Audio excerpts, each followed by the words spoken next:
Welcome to the 13th episode of the Glenmo Walking Tour Down Broadway.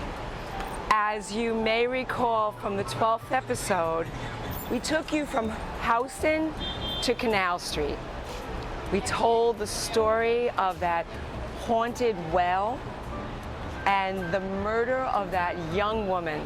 Another great story was Robert Moses' vision of a highway that would have destroyed Soho. So now we're starting this episode at Canal Street in the area and the neighborhood that's referred to as Tribeca. Tribeca is a term that was coined in the 1970s by a city planner to describe this neighborhood. And it refers to the triangle below Canal Street. So let's start walking. Looking, please. We're stopping here at the intersection of Broadway and Walker. In the early 19th century, this neighborhood was filled with solid but simple houses built for the middle class. You can get a sense of it from one house that is still surviving over on West Broadway. But much of New York in this time was changing. It was becoming a very commercial district. This district was filled with the loft and store building design. And you can see amazing examples behind me. The main floor was the store, supporting the growing dry goods trade. Above it would be the offices for the business, and then other floors would be there for storage, including the basement.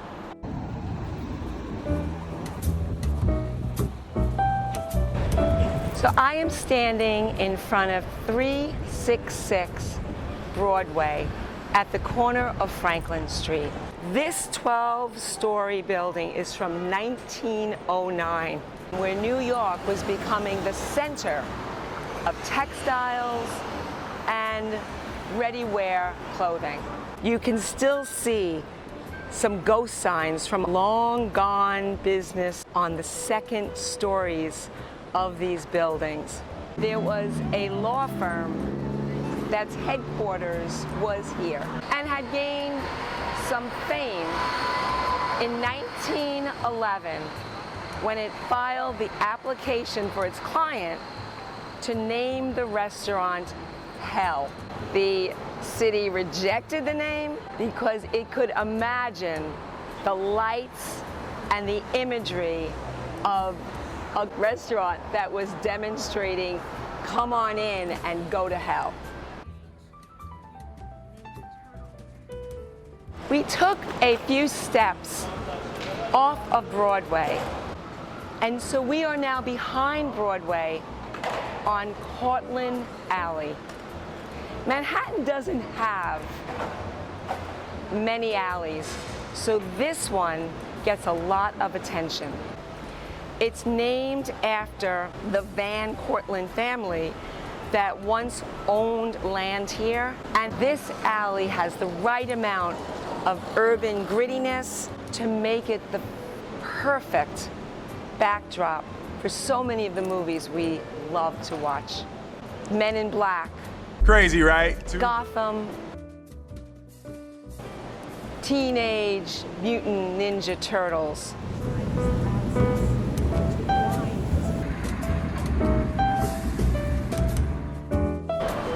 So, we are at 108 Leonard Street at Broadway.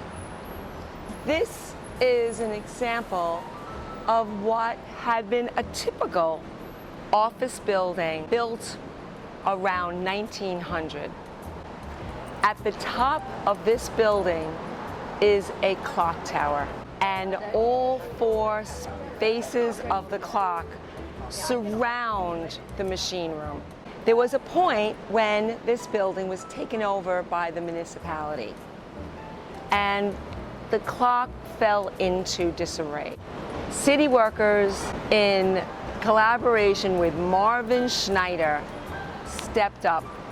Marvin hadn't actually repaired this type of clock. He was more of a hobbyist, but they pulled it off. As you can see in this video by the Tribeca Trib, Schneider and his colleagues continued to wind this clock for 40 years until the building was sold off to a developer. And that clock tower became part of a penthouse apartment. The developer sadly electrified this 120-year-old clock, so it no longer needed to be hand wound.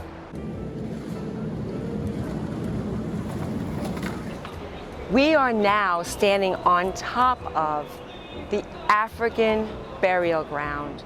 In 1991, construction was about to begin here on this 34-story federal office tower. By law, there first must be an archaeological survey done of the land. That survey found a 6-acre wide African burial ground that contained 15,000 remains.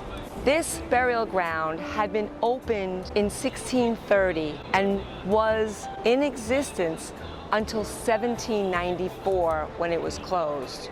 At that time, Africans were not permitted to be buried in church graveyards or in other city cemeteries. So they were buried here, which at the time was outside of the city limits.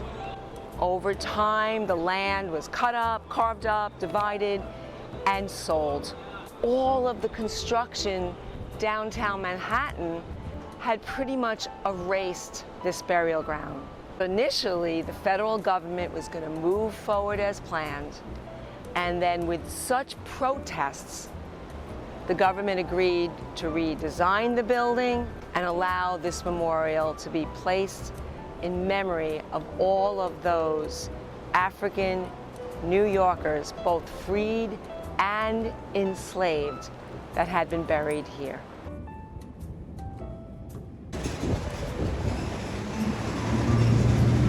We are now at 280 Broadway between Reed and Chambers. Behind me is the A.T. Stewart Store, which is one of the most influential buildings in New York. It is a gift and a miracle that it has survived.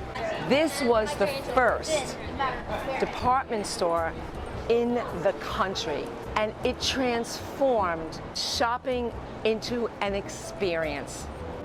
Alexander Turney Stewart thought big.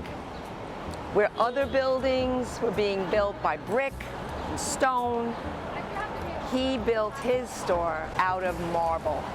This Italianate palazzo design became a major influence on so many other buildings throughout the city. If you visit the building today, you will see the changes that had been made by a later tenant, which was the Sun newspaper. You'll see both the clocks and the thermometers that were placed on the edges of this amazing building. It was a quote from the Sun newspaper, which is pretty famous, that if a dog bites a man, that's not news. But if a man bites a dog, that's news.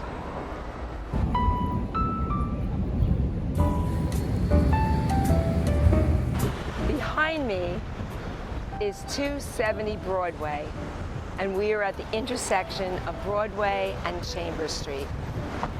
This building isn't that interesting to look at, but it has a huge footnote in history. This is where the Manhattan Project was started. It made sense. Columbia University had many of the most famous atomic bomb experts, and the Corps of Army Engineers already had an office in this building on the 18th floor. Plus, the country's largest store of uranium was kept here at the city docks. The Army Corps of Engineers had named the project the Laboratory for the Development of Substitute Materials. There was a concern that it might draw attention to what the project was working on. So they decided to rename the project in a more ambiguous way, calling it the Manhattan Project. They moved the project to Tennessee in 1943, but the name stuck.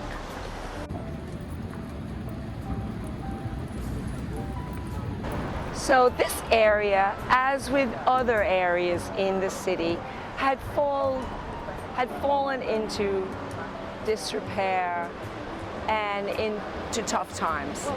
Artists moved in to the lofts that surrounded this area and ultimately allowed it to survive. So we're going to end our talk here. Broadway, Chambers Street, Warren Street, in front of City Hall Park.